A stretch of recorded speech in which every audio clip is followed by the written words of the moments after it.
بخاری مسلم کی حدیث ہے، رسول اللہ صلی اللہ علیہ وسلم نے صحابہ کی ایک جماعت کو بنو قریظہ بھیجا کہ بنو قریظہ پہنچنے سے پہلے تم میں کوئی نماز نہیں پڑھے گا. کلیئر ہو گئی بات؟ صحابہ گئے، عصر کی نماز راستے میں قضا ہونے لگی. اب صحابہ میں رائے کا کیا ہو گیا؟ اختلاف. بعض صحابہ نے کہا کہ ہمیں نبی نے عصر کی نماز راستے میں پڑھنے سے منع کیا تھا، ہمیں حکم دیا تھا مقام پہ پہنچ کے ہی پڑھنا ہے، تم نے اس سے پہلے نہیں پڑھنا، لہذا ہم یہیں پڑھیں گے. یہ خوب اچھی طرح سمجھ لیں، یہ میرا کلپ اگر کسی کی سمجھ میں آ گیا نا، یہ فرقواریت کے نام پہ اور فرقواریت ختم کرنے کے نام پہ جو آپ لوگوں کو الو بنایا جا رہا ہے نا، اس سے آپ ہمیشہ کے لیے نکل جاؤ گے انشاءاللہ.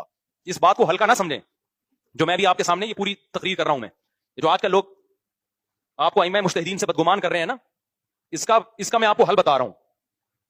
نبی صلی اللہ علیہ وسلم نے صحابہ کو حکم دیا کہ عصر کی نماز کوئی بھی بنو قریظہ پہنچنے سے پہلے نہیں پڑھے گا.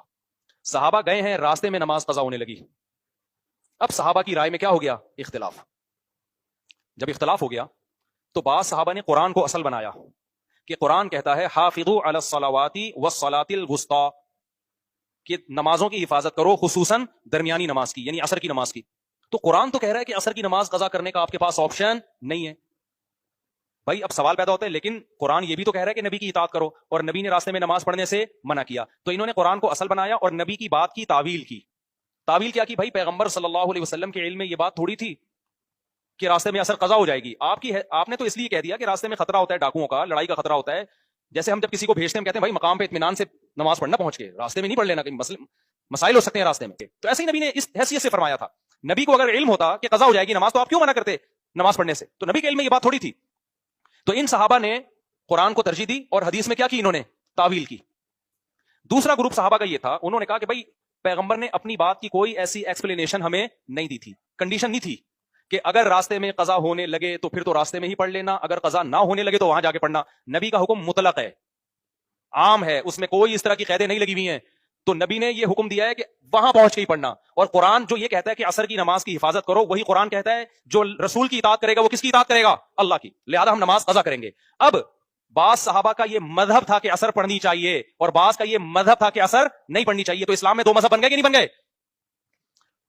نہیں یہ بات سمجھ میں. اب کوئی بیوقوف آدمی وہاں کھڑے ہو کر بولے کہ میں دونوں مذہب کو غلط مانتا ہوں، اسلام میں ایک ہی مذہب ہے، اس سے پوچھے گا کیا مذہب ہے؟ بھائی عصر پڑھنی ہے. تو بولیں گے یہ آپ کا مذہب ہے، یہ آپ کا مذہب ہے، یہ اسلام کی طرف سے کوئی گارنٹی نہیں ہے کہ یہ ٹھیک ہے. اگر گارنٹی ہوتی تو دوسرے صحابہ اختلاف کیوں کرتے اس سے؟ پھر نہیں، یہ بات میرا خیال ہے. بھائی اب نبی سے براہ راست رابطہ تو نہیں ہو سکتا تھا نا ان صحابہ کا کہ فون کر کے پوچھ لیتے کہ آپ کی بات کا مطلب کیا ہے؟ دونوں مطلب بنتے ہیں اور دونوں کی ایک توجیہ بنتی ہے. تو بعض صحابہ کا مذہب یہ تھا کہ قرآن کو ترجیح دی جائے، حدیث میں تعویل کی جائے. بعض کا مذہب یہ تھا کہ نہیں، حدیث کو فوکس کیا جائے، حدیث کے ظاہری الفاظ کو، قرآن کی جو آیت ہے نا عصر کی نماز والی، عصر کو اس میں تعویل کی جائے گی کہ وہ اس موقع کے لیے نہیں ہے. تو دو مذہب وجود میں آئے اس وقت نماز سے متعلق. جب یہ لشکر واپس لوٹائے تو نبی نے دونوں میں سے کسی کو بھی ملامت بولو نہیں کی. اس کا مطلب دین سب کا ایک تھا. مذہب نماز کے بارے میں اس وقت کتنے وجود میں آ گئے تھے؟ دو. اب اس میں کوئی بیوقوف یہ کہتا کہ میں اس مذہب کو مانوں گا جو قرآن و سنت کے مطابق ہے، تو ہم یہ کہتے ہیں اسی کی تشریح میں تو اختلاف ہو رہا ہے میرے بھائی کہ کون سا قرآن. ان کا خیال یہ قرآن و سنت کے مطابق ہے، ان کا خیال ہے کہ یہ قرآن و سنت کے مطابق. تو جو خیال ہے اس کو مذہب سے تعبیر کیا جا رہا ہے. تو اب دونوں میں سے ایک ہی کو فالو کیا جائے گا، دوسرے کو برا بھلا نہیں کہا جائے گا. اس وقت صحابہ میں کسی نے نماز پڑھی اور آدھے لوگوں نے تقریباً چھوڑ دی. جنہوں نے چھوڑی ان کو مجبور نہیں کیا گیا کہ ان کے پیچھے لازمی پڑھو. یہ دو جماعتیں کیوں قائم ہو رہی ہیں؟ ایک ادھر ہوگی، ایک مقام پہ جا کے ہوگی. یہ تو اسلام میں ابھی سے فرقواریت پھیلا رہے ہیں. یہ جو مکھنچو آج کل آ رہے ہیں نا اسکالر، یہی منڈن بیچ رہے ہیں کہ یہ کہتے ہیں اس کے پیچھے نہیں ہوتی، وہ کہتے ہیں اس کے پیچھے نہیں ہوتی. بھائی جب ایک